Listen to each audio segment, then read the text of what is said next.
요셉은 미래를 준비하는 사람입니다. 우리가 주변에서나 아니면 우리나라에서나 또 우리 자신도 생각해 보면 미래지향적인 사람이 있고 과거지향적인 사람이 있어요. 그리고 어떤 일이 있으면 상대방을 헐뜯는 사람이 있고 오히려 상대방을 존중해주고 상대방을 칭찬해주는 사람들이 참 많습니다.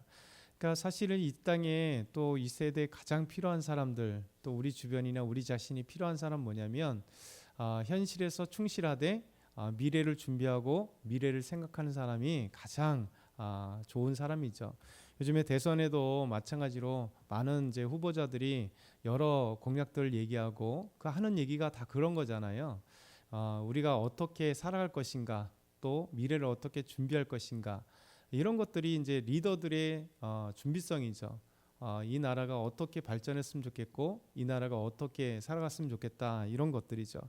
그래서 아마 그 모든 그 후보들은 이런 미래지향적이었으면 참 좋겠어요. 그래서 우리가 내가 리더가 되면 어떻게 우리나라를 이끌겠다, 그리고 아름답게 하겠다, 그리고 지금 부족한 것들을 어떻게 바꿔나가고 이랬으면 좋겠다. 그래서 상대방을 헐뜯고 뭐 욕하고 비난전, 이게 네거티브 전선이 아니라 서로 이렇게 항상 이게 나오면 그런 모습을 국민들은 지켜보고 그런 것들을 원하잖아요. 그렇죠? 싸우는 걸 원하진 않잖아요. 그래서 우리 자신도 마찬가지입니다. 우리 자신도 삶의 상황에 대해서 항상 후회하는 사람이 있어요. 이 상황을 딱 보면 옛날로 돌아가는 사람이 있습니다. 옛날에 풍부했던 때, 좋았을 때 항상 옛 기억을 이렇게 되돌아보는 그런 거 많습니다. 어느 순간 이제 나이가 들어가면서 여러분이나 다 똑같을 것 같아요. 그렇죠? 예전에 중학교 시절, 고등학교 시절, 대학교 시절, 뭐 이렇게 젊은 시절에 생각들을 많이 생각하게 되고 하는 거지만 그 추억은 좋은 거나 미래가 없는 추억은 의미 없는 추억이 되는 거죠. 그래서 우리가 추억도 생각하고 또 현재도 보지만 현재 속에서 일하시는 하나님이 내 삶을 어떻게 또 이끌어 가실까. 그래서 비전의 사람들은 꼭 미래를 준비하고 미래를 바라보고 그리고 어떻게 하나님 앞에 살아갈 것인가에 대한 준비성들이 참 필요한 것이죠. 요셉은 삶에 있어서 항상 후회나 절망이나 그런 것들이 없죠. 그가 노예가 되었던, 또 누명을 쓰이고 감옥에 갔던 주어진 거에 대해서 하나님이 여기 계시기 때문에, 그렇죠? 하나님이 나와 함께 하기 때문에 막 절망이나 이런 것들이 없어요. 사실 성경 전체를 통해서 가장 아름다운 인생이라면 요셉일 것 같아요. 왜냐하면 요셉은 한 번도 하나님 앞에 넘어진 적이 없어요. 한 번도 그가 이렇게 불평하거나 죄를 지은 적이 없어. 가장 위대했던 다윗도 바세바라고 하는 그 여인과 함께 그런 어떤 성적인 범죄를 한번 역사 속에 무너졌지만, 그리고 그래도 가장 위대한 왕이고 하나님이 가장 기뻐하시는 왕 중에 다윗처럼 그런 왕이 없지만 아브라함도 마찬가지잖아요. 아브라함도 두 번이나 아내를 누이 동생이라 하는 연약함을 보이고 실수하고, 바울은 끝까지 하나님 앞에 나갔지만 그래도 바울도 하나님께 부름받기 전에는 하나님을 이렇게 너무 열심히 섬긴다는 생각을 가지고 교회를 잔멸하고 했던 부분들, 그리고 나중에 보면 이 선교 문제 때문에 바나바와 함께 심히 다투고 뭐 그렇게 연약한 모습도 보였는데 요셉은 전혀 그런 게 없습니다. 한 번도 없습니다. 그의 태어나면서 또 죽는 인생까지 그 요셉의 기록을 보면 그가 뭐 어떻게 분노했다든가 그가 실수했다든가 그가 죄에 빠졌다든가 그런 게 한 번도 없다는 거죠. 가장 이상적인 그 믿음의 사람은 요셉입니다. 그래서 요셉을 구약의 이제 그 그림자라고 이렇게 표현하는데요. 신약으로 얘기하면 그 그림자, 그러니까 예수님의 그림자라 이렇게 얘기합니다. 다른 얘기는 모형. 그래서 예수님의 가장 아름다운 모형. 그러니까 이미 구약에서 한 인생을 주어졌지만 그 인생과 예수님과 이렇게 비교하면 많은 비슷한 점이 많다, 이런 생각을 해요. 그래서 노예값으로 팔려가는, 형들에 의해서 팔려가는, 예수님도 가룟 유다에게 팔려갔잖아요. 그리고 오늘 말씀 보면 요셉이 총리의 직급에 임명된 나이가 30살, 예수님도 30살에 공생의 사역을 시작하는 여러 가지, 그리고 고난을 받았던 요셉, 예수님도 고난을 받으셨고, 그러니까 이런 삶의 모든 모습들이 그렇죠? 하나님과 당연히 동행한 것은 당연한 것, 이런 것들이 오늘 말씀입니다. 그래서 오늘 말씀은 이제 이 요셉이라고 하는 현재의 가장 하나님과 함께하면서 미래를 준비했던 그런 아름다운 인생의 모습을 우리에게 보여주면서 이제 바로가 꾼 꿈을 해석하고 그 해석에 끝나는 것이 아니라 미래를 준비했던, 어떻게 풍년과 흉년을 대비할 것인가, 이런 어떤 계략도 가지고 있었던 요셉에 의해서 이제 총리가 되어진 겁니다.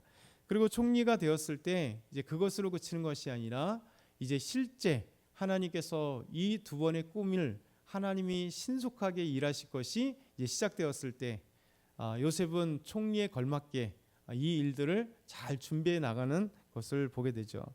그래서 오늘 요셉은 7년 풍년 때 토지의 소출들을 각 성에 저장하게 됩니다. 우리 46절부터 49절 한번 같이 읽겠습니다. 시작. 요셉이 애굽 왕 바로 앞에 설 때에 30세라. 그가 바로 앞을 떠나 애굽 왕 온 땅을 순찰하니 7해 풍년에 토지 소출이 심히 많은지라. 요셉이 애굽 땅에 있는 그 7년 곡물을 거두어 각 성에 저작하되 각 성읍 주위의 밭의 곡물을 그 성읍 주변에 중에 쌓아둠에 쌓아둔 곡식이 바다 모래 같이 심이 많아 세기를 그쳤으니 그 수가 한이 없음이었더라. 아멘. 요셉이 바로 앞에 설 때 총리로서 직급을 시작할 때가 30세. 그렇죠? 보면 참 대단하죠. 30살 때 청년 총리가 됐다는 것은 참 대단한 것 같습니다. 그런데 이 놀랍게도 애굽에 이제 총리가 시작되고 꿈대로 하나님의 해석대로 7년의 풍년이 되는 것입니다. 토지에 이 소출이 너무 많아서 이제 그 7년 동안 곡식들을 거두어 각 성에 저장하는데 뭐 쉴 수가 없을 정도로 너무 많은 것들이 있죠. 이것이 참 중요한 것 같아요. 왜냐하면 대비하는 얘기도 있고 또 말씀도 있지만 중요한 건 실행이 없다면, 그렇죠? 계획해도 실행이 없다면 이것은 의미 없는 얘기죠. 그래서 우리가 계획을 하고 또 하나님이 주신 것이라면 삶에 순종하며 또 행하는 것들이 중요해요. 그렇죠? 리더들도 마찬가지잖아요. 뭐 대통령이 됐던 누가 됐던 공약을 하면서 나올 때 항상 기대는 하잖아요. 그렇죠? 총선이 됐던 대선이 됐던 막 기대하고 있는데 실제 보면 그 공약과 실제가 힘들어요. 왜냐하면 공약은 이렇게 해보겠습니다 했지만 그 자리에 가보니까 쉽지 않거든요. 여러 가지가. 그래서 그 공약과 전혀 다른 공약이 없어지는 것들이 참 많은데 정말 우리가 무엇인가 계획하면 하나님 앞에 기도하고 이룰 수 있도록, 그러니까 요셉은 하나님이 주신 아름다운 꿈 해석뿐만 아니라 계획을 잡고 또 실제 그 상황이 되었을 때 충실하게 총리로서의 그 계획했던 그 예견했던 것을 이제 충실히 이행하면서 애굽을 구하기 시작을 하는 거죠. 그래서 이 7년의 풍년 동안 엄청나게 소출이 많은 것을 이제 잘 곡식 창고를 가지고 각 성에 잘 저장했던 거죠. 그저께 한번 그 인터넷을 보면서 창조과학협회에서 이제 이렇게 제공되는 내용들을 한번 쭉 봤습니다. 그러면서 요셉이 이 풍년과 흉년의 이야기들을 진짜 있을까, 뭐 그런 것들을 이제 이집트의 그 여러 장소들을 한번 보여주면서 했는데 여러 가지 그 곡식 창고들이 지금도 남아 있는 것들이 참 많더라고요. 그래서 아주 고왕국 때, 그러니까 요셉 때나 아니면 그 후 요 상황 정도 그때마다 이런 그 곡식을 저장했던 대형 그 저장고들이 이제 고고학적으로 이렇게 발굴되어서 곳곳에 있는 것을 보게 됩니다. 사실은 이집트는 실상은 그렇게 저장 창고가 필요한 나라는 아닙니다.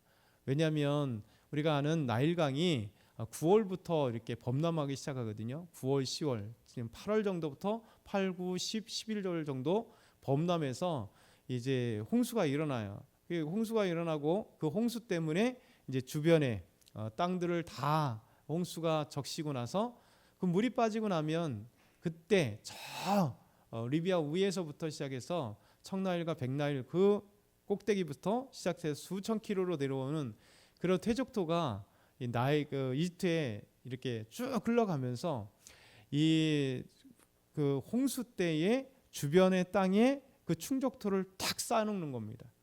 그래서 그 물이 이제 싹 빠지고 나면 거기다가 이제 곡식을 심는 거거든요. 그러니까 비료를 줄 필요가 없는 거예요.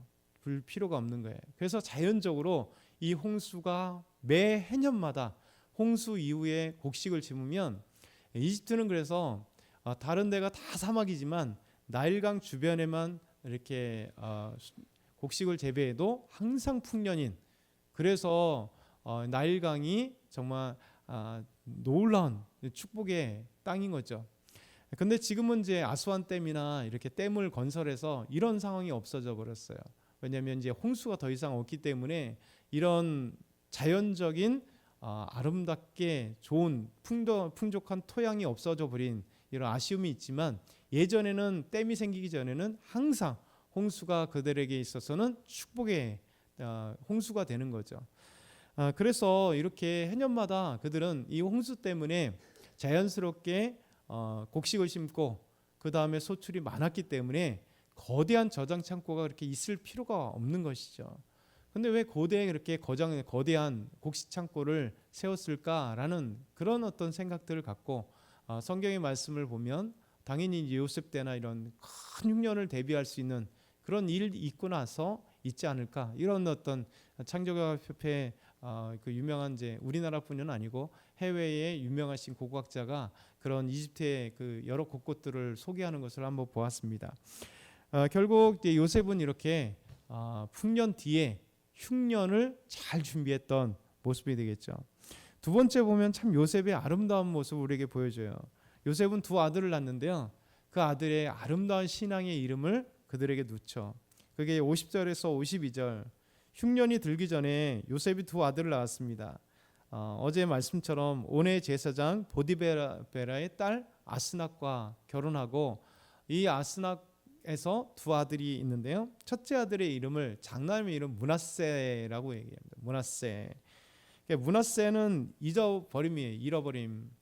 근데 잃어버림이란 뜻인데 무슨 잃어버리느냐, 오늘 말씀 보면 이렇게 얘기합니다. 하나님이 내게 내 모든 고난과 내 아버지의 온 집의 일을 잃어버리게 하셨다. 저 얼마나 고통이에요. 아버지 집에 있을 때 형들에게 미움받고 결국 형들에게 죽임을 당할 뻔하다가 저 미디안 상행에 팔려가는, 그리고 노예의 삶과 감옥의 삶과 그런 이런 어떤 과거의 삶을 하나님이 이 총리의 자리에 있으면 보통 사람들은 어떻게 합니까? 이제 복수하려고 하잖아요. 딱 내가 이 자리에 있으면 나를 해롭게 한 사람들 가만두지 않겠어. 그래서 그냥 겉으로 드러나는 복수는 이제 하급이고, 진짜 사람은 어때요? 자연스럽게 이렇게 정치적 보복을 하고 보이지 않게 사법적 보복을 하고 이렇게 하잖아요. 근데 요셉은 그렇지 않습니다. 그렇게 정말 하나님 앞과 성실하게 했음에도 불구하고 그렇게 누명 쓰이고 자신을 그 힘들게 했던 그 모든 것들을 잘 잃어버리는 거죠. 하나님이 나의 모든 아버지 집과 내 모든 고난을 잃어버리게 하셨다. 그러면서 장남의 이름을 므낫세라 이렇게 이름을 줘요. 얼마나 아름다운 그의 삶의 고백이에요. 그리고 차남의 이름은 에브라임이라 이렇게 합니다. 에브라임은 풍성함이라는 뜻입니다. 풍성함. 그래서 에브라임의 이름을 풍성함의 뜻인데 이렇게 고백을 해요. 하나님이 나를 내가 수고한 땅에서 번성하게 하셨다. 이게 이제 요셉의 아름다운 고백이죠. 그러니까 우리 삶의 이 고백이 지금 우리 자녀를 새로 낳을 건 아니지만 삶의 고백이 이런 고백이 있었으면 좋겠어요. 우리 므낫세와 같이 에브라임과 같이 하나님 매일매일 이제 하루하루 지나가면서 하나님 오늘도 하루를 이렇게 고난스럽고 힘든 하루를 하나님 잘 지내게 해주셔서 감사합니다. 이제 오늘 하루는 오늘로 잃어버리기를 원합니다. 오늘의 므낫세, 하나님의 은혜 가운데 오늘의 고통과 슬픔들을 다 잃어버리기를 원하고, 하나님 그래도 오늘도 하나님 일하게 해주셔서 감사합니다. 뭐 일을 했기 때문에 또 우리가 재정적으로 우리가 소득이 있는 것이고 그것 때문에 우리가 또 살아갈 수 있도록 하나님께서 함께 하셨으니까 또 풍성하게 해주셨잖아요. 에브라임처럼. 그러면 하나님 저에게 이 수고로운 곳에 하나님 풍성하게 하셔서 감사합니다. 우리 삶 가운데 이런 어떤 그 은혜들이 필요한 것이죠. 그래서 오늘 이 말씀들을 기억했으면 좋겠어요. 하나님은 우리 삶 가운데 고난을 잃어버리게 하십니다. 그리고 그 고난 가운데 하나님이 함께 하시는 아름다운 삶, 그리고 우리 삶에 에브라임처럼 풍성한 하나님과 동행하는 사람은 모든 것에 풍성할 수 있도록, 그래서 이제 미래를 지향하고 대비하는 믿음의 사람, 아름다운 사람들이 저와 여러분이 다 되었으면 좋겠습니다. 아멘.